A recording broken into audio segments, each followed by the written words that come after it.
Welcome to Barbecue Catering Smarts, the go-to podcast for barbecue operators looking to grow and streamline their catering operations. Every episode, we're serving up expert advice, proven systems, and flavorful strategies straight from top leaders in the barbecue and catering world. So fire up the pit. It's time for another sizzling episode. Hello again. I'm Michael Attias, your host of Barbecue Catering Smarts, and today's guest is Tracy Carter, owner of JAC's Craft Smokehouse. Tracy has built a barbecue operation rooted in quality, consistency, and a clear point of view, combining traditional smokehouse techniques with a modern approach to running a restaurant that can scale. From dialing in processes behind the pit to creating systems that support both in-house dining and catering growth, he brings a hands-on, operator-driven perspective on what it really takes to turn barbecue into a reliable profit center, and we're excited to have him on the show today. But before we get started, let's take a minute to recognize our sponsor, Caters In Catering Software. They help barbecue restaurants turn their catering chaos into calm. Discover why barbecue restaurants trust Caters In to save them time and increase catering sales. Go to catersin.com and sign up for a walkthrough of the software. Now let's dive into this episode of Barbecue Catering Smarts. Hey, Tracy, how's it going today? Hey, it's going great. Good. I appreciate you being here. Give me a number between 1 and 300. I'd like to start off with an icebreaker question. Let me take my grandson's jersey number, 33. 33. Nice. If you could have any superpower, what would it be and why? Vision, so I could see the future. Ooh, that's a good one. Well, do you want to know when the day you were going to die? No, because my days are always numbered. All ours are, right? I Yeah. just want to see the future so I can make sure I don't make any more dumb mistakes along the way. I guess also you'd know what stocks to pick and you never have to work again. You just need one good Super Bowl bet and you're done. That's right. That's cool. What's the story with the cow? That's a cool painting. I honestly, I have my office away from the restaurant, and my wife had that in one of her markets, and I'm like, you know what? That kind of describes me. It's everywhere. It's colors everywhere. I'm huge into barbecue, but all the eclectic colors, that's me. I'm, not that I got a lot of eclectic colors myself, but it's just me, colorful. I love it. It's cool. So you said in one of your wife's markets, does she? Yeah, well, she had a market for a little while there. Our barbecue business really took off, and so our focus couldn't be divided. We had to choose one of the other businesses to really focus on, just simply because of the growth factor of our restaurant. So we decided to close the market down, which was really kind of a grab and go type market from stuff we made from the restaurant. Yeah. But it just, we chose the restaurant because of the growth that we were having, and it was made more sense that we dedicated our time to it. Yeah. I mean, sometimes you have to zig and zag, and sometimes you go in one direction and you go in another. I mean, I think that's part of being an entrepreneur. You got to be focused, but also nimble when something presents itself. Absolutely. So how'd you get started in the barbecue business? So, to be honest, the barbecue's always been a part of my life. My dad, which is passed, he was a Vietnam veteran. And thanks for his service. Oh, absolutely. And growing up, some of my most memorable times was him around the barbecue pit. So my dad had some demons from the war and I'm stuff sure. like that. So anyway, he the happy times with the family was around the barbecue pit. And so my love for it and passion kind of grew through the years. And as I ended up getting older in life, that I kind of took over that same thing, started competing in barbecue, did all right in that, then I realized, heck, I'm spending a lot of money competing. Why don't I try something, to where I can make money at it? So I bought a food truck. It's funny you mentioned that. Do you know who Don Peltz is? He's passed, but with Corky's.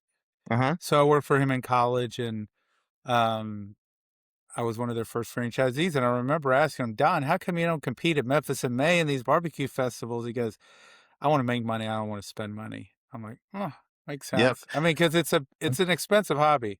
It is. It is. So I met him. A friend of mine opened up a Corky's here, which didn't last very long. It was just really basically the location. But I met him during that time frame, during that open. It's been many years ago, but I Who met was him then. I know there was one in Metairie that lasted a while. Jeff, Lord, if you wouldn't ask me, I could have told you is Jeff. I can't think of his last name, but anyway, Bishop. I think I can't remember his last name at this Yeah. time, but uh, but he actually opened up a Corky's here in Monroe, Louisiana. So It's it could be a tough business or um tough and fun or easy and fun, but absolutely, I absolutely. definitely I definitely enjoyed my time from waiting tables to all the catering I did and the restaurant. Um it was a fun business, and we had a great team. We, you know, love catering. So you start off with a food truck. What year is that? So let me back up just a little bit. My wife and I, we started a sauce and seasoning company in 2005. It was called Jack's Tailgaters. Jack's is, if you notice, there's no K, is my Yep. son's initials, Jordan Allen Carter. So Okay. that's where that comes from. And of course, he has nothing to do with the business. Anyway, He's not collecting a royalty for use of his no, name. no, no, no, no. So we had a sauce and seasoning company, and we played with that. And, I competed, and I used our own sauces and seasonings. And I took a promotion at CenturyLink. I worked for the telephone company at the time, Okay. and I kind of put that on hold. And that was around 2016, 2017. I started getting the itch. I was competing still, but I was starting to get the itch. I wanted to get back more in the public eye with products and stuff like that. So I opened a food truck. Did it both for a little bit of extra money, but also more as a ministry. Christy and I, we had natural disasters, and around 2016, and so we had a flood, we had tornadoes, we had a hurricane. For a 4-year period, it was like something constantly. So Yeah. we would go out and take the food truck into these areas and just hand out food. So, So and that's and you didn't charge for it. no, I did not charge for that. Did you get donations to help underwrite it, I or? did not. I mean, Mike, we were blessed. I mean, I had a really good job. Christy had a really good job. Uh, and so we were blessed. So we were able to bless our community, and You know, where, you know, I have my own thoughts of this. You know, obviously, I'm guessing you're a Christian because of, you know, what absolutely. you're saying, and I'm Jewish, and I'm definitely a big believer in giving back, and I think there's a lot of roots of that. But what impact do you think giving back has had on your life? Oh, everything. I just let me just take this to a little point here about our story. So in 2020, the tornado came through, and it was also during COVID too, right around Right. COVID was just ramping up, and I was feeding on the trailer, and I was like, God, I know you want me to do more. I said, but I'm comfortable. I make a really good living, so you got to make a way for me, right? If you want me to do more. 3 weeks later, I got my pink slip for a company 20 after being there for 20 years. Wow. I said, okay. So I just got busy, on the food truck. 2020 or 2010, August 4th of 2010, the building that we were in, my wife and I had a chance to buy this building, but we had 4 kids going to college Was this what year? in 2010. So So this we is had way before you asked God to way show you a way. before. Uh-huh. Okay. So, and we both we looked at one another and we said, you know what? It's not time. For us, we have kids going to school. We can't make a jump, right? Right. And so August 4th of 2020, I'd been laid off and been working on the food truck. We get a call saying that the building we're in was available. So we jumped on it. We opened up in October of 2020 with the A largest restaurant. During COVID, you during opened up a COVID. restaurant. Absolutely. And we had the largest grand opening in West Monroe's history. Explain what precipitated, you know, everybody staying at home, wearing masks. Now, maybe Louisiana, they just drank whiskey to kill the it was to the virus. I don't. it was a 50-50 population, you know, and I was one of those places that to each his own. You know what I mean? I'm not going to judge you one way or the other. Right. I just, I want you to come in. I've always wanted our restaurant to be a community. So, where it builds that bridge, that gap for community. So I wasn't going to judge you. You wanted to do it, you can't. And I even told my employees the same thing. You wanted to wear them or you not wanting to wear them. That was up to you. Up I to wasn't them. going to join you, but you had So, to be smart, right? You had to be yeah. smart. So what I want to go back to this giving thing because I'll share my thoughts, but tell me how giving back has benefited you. Like, I've heard lots of stories from lots of people, but I want to hear your story. Like, where did this come from? Is it because you grew up with a religion and you were taught you should tithe? Oh, Was it absolutely not. I did not. okay? I grew up. I told you my dad was a product of Vietnam. We grew up poor. My family did, and it was all of us. We worked. But we lived in a little town that harvest season we were sharing. Right, we were sharing stuff to make sure that everybody had ends meet. And and God gave me the ability to get out of that situation. So I figured, hey, if he's giving that to me, why not share what he's given to me? So that's kind of how I've approached it. And the community has backed this and tremendously. And all I can do is attest that to me being a good steward of what he's entrusted in me. Whether you look at it from a religious standpoint, scripturally, right? And I'm not a Mhm. minister, I'm not a rabbi, or you look at it as a general law of the universe, do unto That's others. right. Um, I believe like I didn't grow up like I had friends in college that were Christian. They talked about tithing and Mhm. it was like Greek to me. Like, I can't believe you give 10% of what you 10%. make. And like, Okay. how do you have any money left over? Right. And they talked about how they were blessed. And later in life, a guy introduced me to the concept. He was a business guy. So he took it from more of a law of the universe. And I've Okay. got to tell you, I think there is this law in the universe, whether you believe in God, don't believe in God, it's just the way the world works. If you have been blessed, I think you have an obligation to give back. Mhm. And I think you get blessed beyond what you give. Now, if you're giving it thinking, oh, I'm going to give $10 to charity, I'm getting 100 back, like you're gambling, it doesn't That's work that wrong. way. That's right. That's wrong. It's got to come from a place in your heart, right? And You have to generally, believe in, hey, I'm helping people, and if I get nothing back, I'm okay with it. But I've never seen people who give not be blessed. right. And you got to realize that may not be monetarily too that you get blessed back. Yeah, but sure. And so I'm a big believer in giving back, and I don't necessarily consider giving back that you have to give it to a church or a synagogue or a mosque. It could Oh, me be neither. it could be some guy in the corner who looks like he could use $20. It could be, 100%. there's a single mom who can't afford school books. It's a friend of a friend, and you just make an anonymous donation, say, hey, buy these books, and don't let her know where Mhm. it came Yep. from. I mean, Mhm. there's lots of cases. And if nothing else, it definitely humbles you and it definitely makes you realize how lucky we are that we have what we have. And And you're right. And what's humbled me is the employee experience.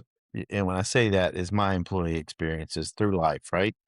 Um, and to see them and we pay a good salary, but it's still about choices in life before us, right? right, That we've seen through them, and I've seen myself from where we came from through their eyes. So a lot of times that helping is now more focused towards my family, what I call my employees or my family. Now, trying to give them a hand up and not a handout, but a hand up, trying to help yeah, them. I mean, it takes all different shapes and forms. So I definitely have a lot of respect for people who realize like I have an obligation to. I've been blessed and I have an obligation to give back. I really have a disdain, and I'll use that word, for people who've been blessed and they're very tight and stingy, and they feel like, oh, well, I don't have an obligation, or, oh, they're homeless, they've made a bad decision. There's a lot of people who aren't homeless and they have good jobs and they still could use a helping hand.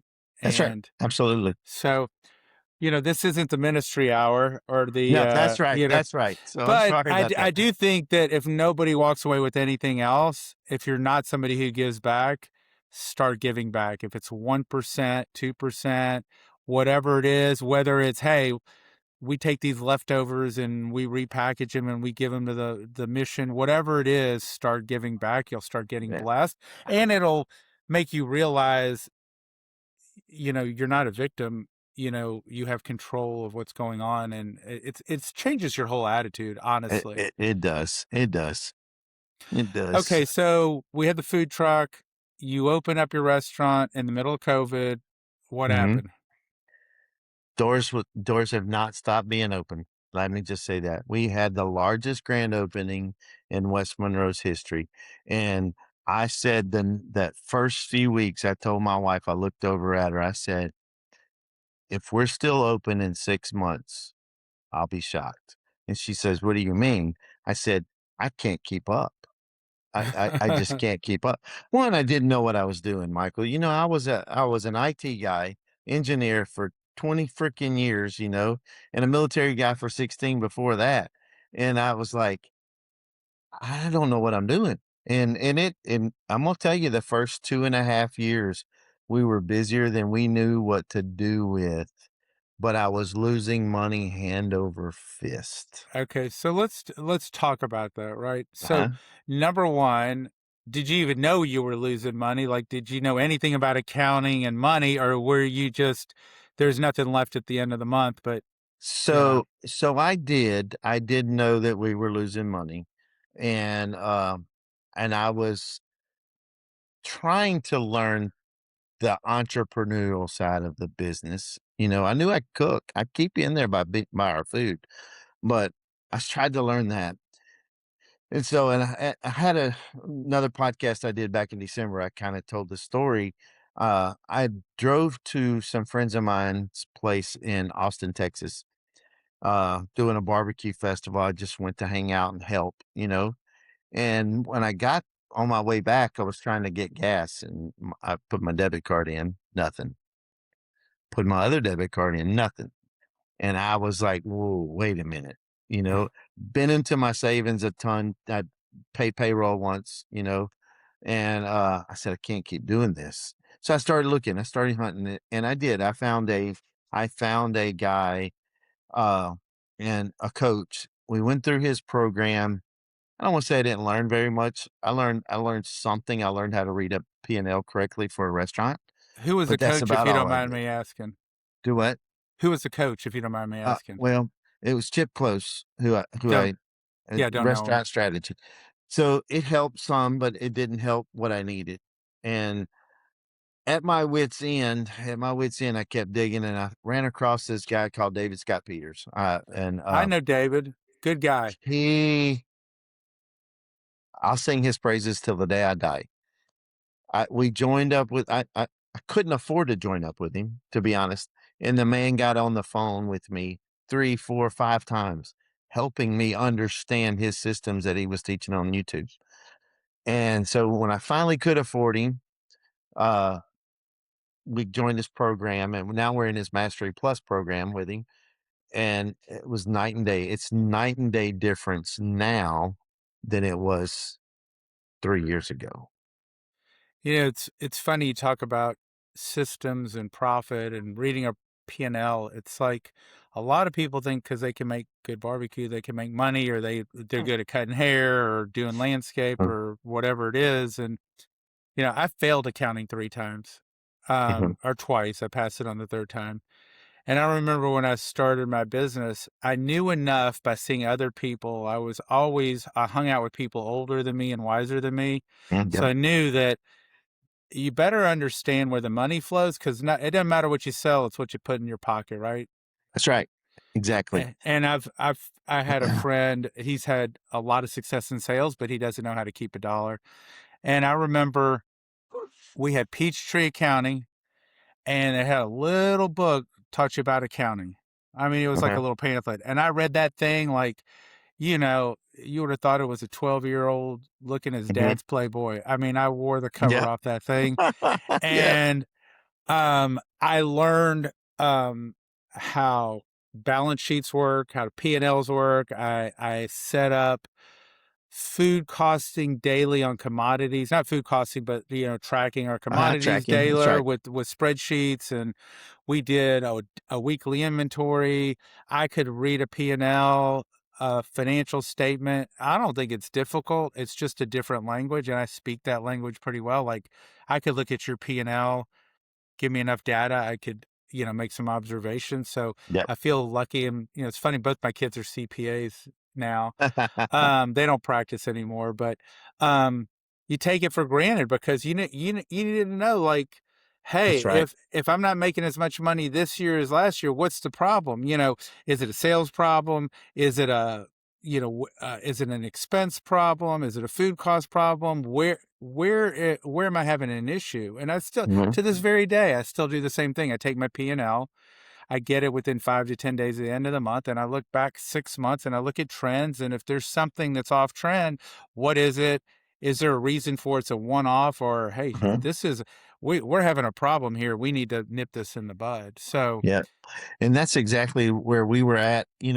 I, mine was just, it wasn't it was managing what needed to be managed, if that made sense to you. To this day, to this day, not that because I couldn't up to this point, but for the longest, I couldn't take a paycheck, and still haven't taken a paycheck. I've built the wait. In 6 years, you've never taken a paycheck? so I have not, and there's a reason I've put back into my company, right? Okay, I've so really, I'm going to ask you a personal question. How you paying your bills? uh, we live very frugal. Very, very, what's the word? Yeah, I guess that's the word. But anyway, we live very tight. We don't do a whole lot. We manage our expenses. We don't have a lot of debt. I have no debt on the restaurant whatsoever, Oh, that's none. good. So, but my wife makes a little bit of a salary, half of what she made at at her previous job, half. So we live within those means. So, at what point do you think you'll be cash flowing enough to take something out? So I'm cash flow now. I've been cash flow for the past year and a half. You know, uh, I just have chose to continue to build that 5 year stretch, if you know what I mean. Yeah, Uh, just because I have visions of growth, and I want that to be I don't want to go into the next growth piece in debt. I think So that's that's very smart. And I've always told people it takes about 3 to 5 years to really hit your stride where you turn the corner. I mean, that's not to say people don't make money from day one, but it takes a while to get your name out there. Now, mhm. what percentage of your sales is catering? 42% right now is catering. Wow, that's Yes, huge. we do a large volume of catering, we've got a couple of industrial meals here too, and I'm anxious to see what this year is because we're having a site being built not too far from Oh, us, and we've pretty much if we're in that spot that we can pick and choose who we cater to out there, and we've done really well, 50, $60,000 caterings, that we're wow, doing. Uh, but barbecue set up for that, right? Where a lot of other restaurants can't serve a for thousand, two sure. thousand, 3,000 people. But so I look for that to end up turning our barbecue catering business at the end of this year. We'll probably have to separate that business from JAC's just to be able to keep up with the commissary demand, a commissary type demand in that. So that's our goal. That's our stretch goal for 2026. Oh, By the nice, end, by the end is to have the catering separate from the actual restaurant itself. nice, nice. And in the early years, how'd you promote your catering, and how are you promoting it now?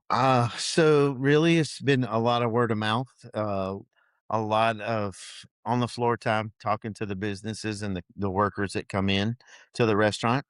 uh, this, that, and the other. And now that we've built up a reputation that we do a good job, our catering is impeccable. People get hot food hot, cold food cold, you know, and we've pretty well built up a word of mouth piece of it. Honestly, Michael, that our whole business has been around word of mouth, and we have a very strong repeat customer base it's huge. And it's just, a lot of people spend a lot of dollars on marketing to, like that, but we've spent very little on advertisement whatsoever going into the 6 years. I guarantee you, in 6 years, we've spent less than 100 grand advertising. Really? So Yeah. here's a question. If you or somebody else was out there beating the streets full time trying to get business, is there a lot more business to be picked up? There is a lot more business to be picked up. And that's the part of this year we're trying to tailor our catering packages now to where we can pick up those 20 to 25 member office parties, Yeah, more drop so off. than drop off stuff, more so than the bigger, I say from 75 and above Yeah, caterings. So there is a good bit there, and we're just learning to build different catering packages with what we have. I think we jumped off and got a little zealous because I can make just about anything. Oh, let's just go ahead and add this to the menu. Let's do this for the catering menu. Let's do yeah, so, and that's got to where if you go in and that was part of the systems piece that we got.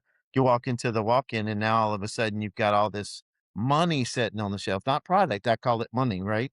Sitting on the shelf for one-off catering, and you're not moving it. and And they're not really, moving it.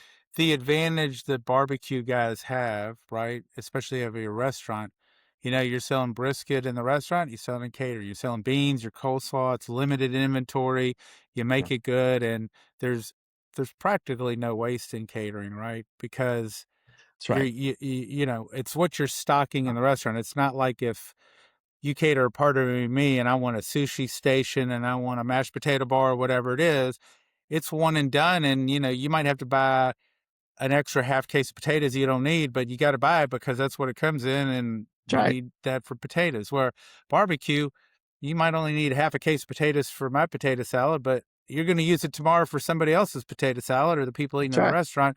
And that's the benefit. And obviously it travels well and Yeah, what have you, but it does. If you package it correctly, it travels well, right? yeah. And But I mean, knowing there's when to certain things slice. like, there's certain things that are tough to cater well.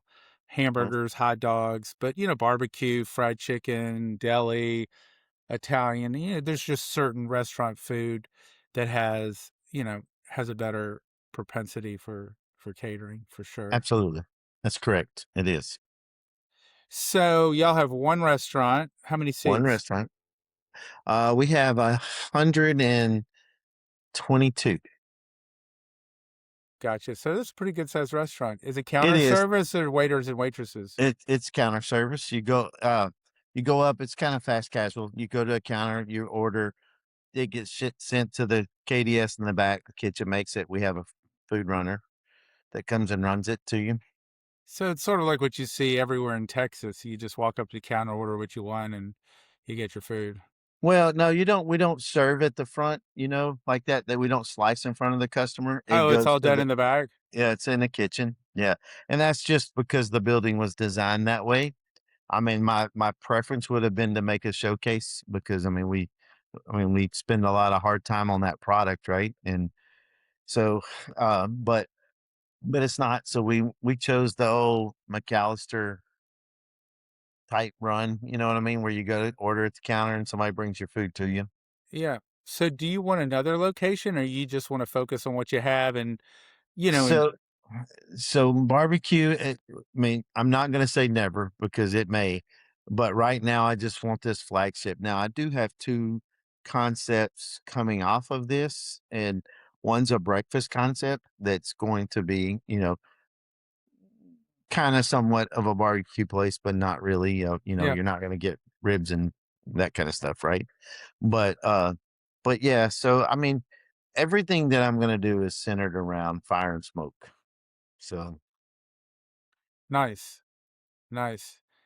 Um what's your work-life balance like? So today it's fantastic. When I say that, I really mean that. You would have asked me this question this time last year, I would have said my wife and I were headed for divorce. So tell me more about that. It's just that, I mean, again, it goes back to we didn't have systems in place where I was the go-to guy always, right? Somebody called out, it was me. Somebody, where's the plunger?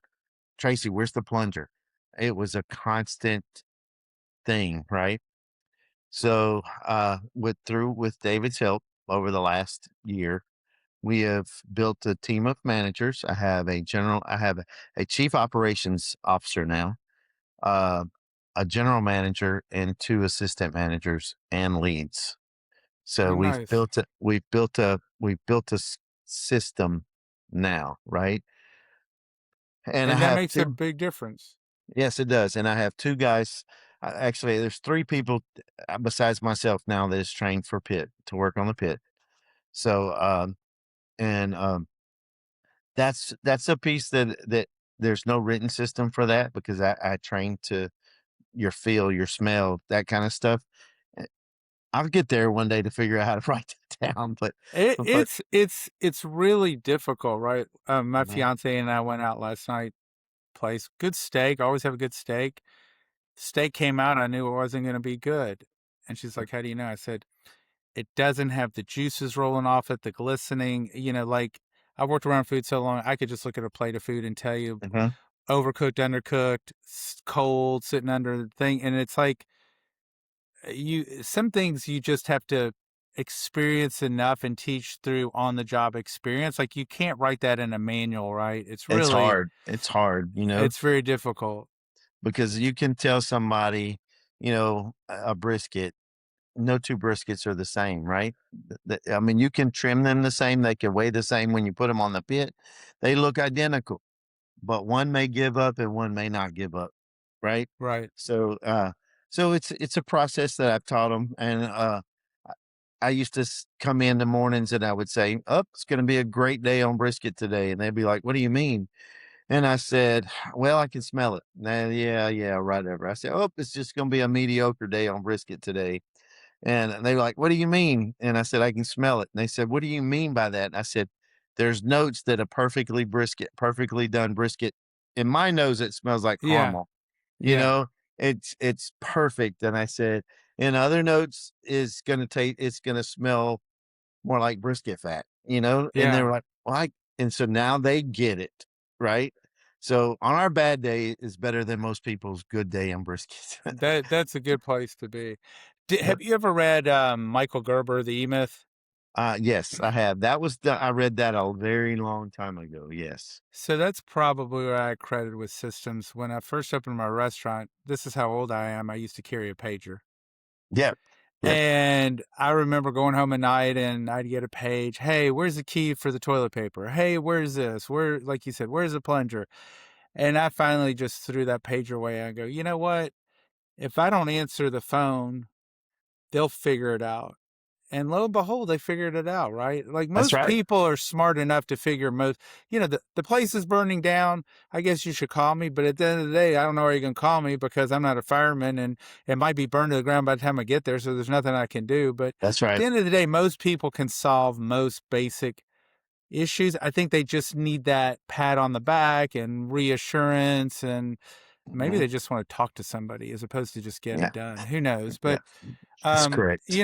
we've picked up a lot of good gems out of here, and I was talking to my team today about, they go, "Oh, was this a good podcast interview you did the other day?" I said, they're all good because you get some insight into the human experience and what people have gone through to get where they are. And everybody has something they can share to help other people get better, right? Absolutely. We talked about giving back. We talked about knowing your profit and loss. We talked about systems. All these things are just very basic things. Yeah. But sometimes you might be in a place where you were in 2020, 21. It's like, God, I really need to learn this. I've never heard it before. Or sometimes you just need to be reminded, hey, you know what? I do need to find other people I can turn this over to because I don't want to work 80 hours. I happen to be lazy, so I never like to work hard. Right. I'd rather work smarter and work on the business instead of in it. Mhm. So I never had a problem with giving up control or, what have you. But that takes time. It doesn't happen overnight. That's right. It doesn't. It does take time, and that's one thing you've got to be willing and dedicated to put in the time to do that, right?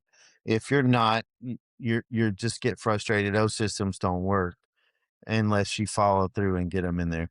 The number one thing that helped me out from the beginning, Michael, believe it or not, is a checklist. Just a simple checklist. How to do something. This helps me tell my employees this is how I want it done, when I want it done by, and what it should look like when it's done. Yeah, You know? I think you're a brother from another mother because after I read Michael Gerber, The E-Myth, we had an opening checklist, a closing checklist, all these checklists, right? So we Yeah. laminated it and put it on a clipboard, and we had a dry erase marker. So you'd come in the morning, turn on breakers 12 and 24, sign it Mhm. off. Turn on the beer neons, sign off. Everything was signed off. Mhm. So number one is you don't want to come in and nothing's done. Like, why didn't you work the checklist, right? Just the most basic things. Because, if you got 12 things that have to be done to unlock the doors in the morning, most people aren't going to remember. They're going to forget something. The phone's ringing. Right. The Cisco guy shows up with the order. I mean, come That's on. right. So I like checklists, Mhm. and systems because I don't want to rely on, I got one person who knows how to do everything and they get run over by a bus. Nobody else knows how to do it. That's right. That's exactly right. So You that's know, awesome. I had to look at it like if I got injured or I got sick or something, what's my wife gonna do? This is our livelihood. Can she do what I do up there? You know what I mean? So I had to really start. That's when David asked me that question, and I had to really start thinking through that piece of the puzzle. So now we use Jolt for our checklist system, and I'm actually in the middle of writing some AI intake forms so they can put it in and run it through what our structure is and our core values and our processes are. So it automatically helps my managers create the checklist 90% of the way there because I could do it 100%, but I want them to put human eyes on them, you know? Yeah. So that kind of stuff we're doing, within our restaurant right now. It's funny you talk about AI, like that's a whole nother, I could speak a month about AI. I heard this guy talk. He put cameras in his house tied into AI and basically saying, he was telling his AI that he wanted to lose weight and get in shape and all this stuff. And AI said, you look dehydrated. You need to go. His AI was tied into his cameras in his house. Says, you Mhm. need to go drink some water. And he said something and he goes, no, no, no, right now, go to the sink and get some water. And it kept an eye on him and said, hey, good job. So, I Mhm. mean, if you think about checklists, right? And AI, in theory, you could have cameras all over the restaurants and, hey, by 8 o'clock, the neon signs and the dining beer neons need to go on, right? Well, Mhm. AI could look and say, are they on? No, then text somebody, hey, Uh-huh. turn on the neon signs, or hey, this is supposed to happen. So we will probably end up someplace where that happens. The good thing is I don't think AI is going to replace the pitmaster, and I think Uh-uh. you know I the don't either. I think there's a lot of chain restaurants that do well. I think barbecue is one of those concepts that you can't replicate what you and your wife are doing. It's too artistic, right? It's not like Uh-huh. I'm flipping a burger at In-N-Out. Even though In-N-Out has a good reputation to make good burgers, it's tougher to standardize barbecue because it's not That's a right. standardized product. There's too many regional differences. There's too much. It's artistic, right? It's more That's right. artistic. And people don't understand even the climate affects how your barbecue comes out, right? So if I train you here and then I move up to St. Louis, Missouri, our humidity is different here than it is there. the process and the product is going to be different, right? It's going to take a different process up there to get it to taste like it is down here. Exactly. Okay, we're getting towards the end of our time together. Any tips for anybody listening? So yeah, just catering is where you make your money. I know this is about a catering podcast. Uh, make sure you're making money off of it, and you're thinking through every piece of the puzzle that you put out there. Your aluminum pans, your tongs, your disposable tongs, your chafing dishes, or whatever. Make sure you're pricing your stuff correctly. You know, a lot of times I feel like that, and I've seen it with people that come in and underbid us. You go back and you look and you see they didn't charge for this, they didn't charge for that. Before you know it, they're out of business. Right, for sure.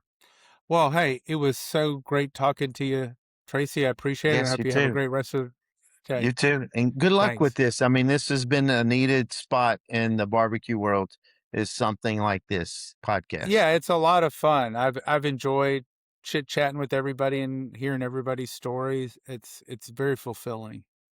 Cool. So thanks. Spread the word. I will. I will. I've already told people in our group about it too. We've got a couple more barbecue restaurants in our David Scott Peters group. I've told about you already too. So, Awesome. Awesome. I appreciate it. cool. Thanks. Thanks, Mark.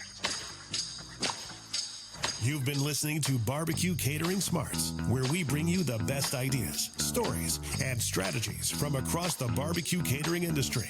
We hope today's episode sparked new insights to help you refine your systems, elevate your customer experience, and grow your catering profits. For more episodes and insights, be sure to subscribe, share, and join us next time.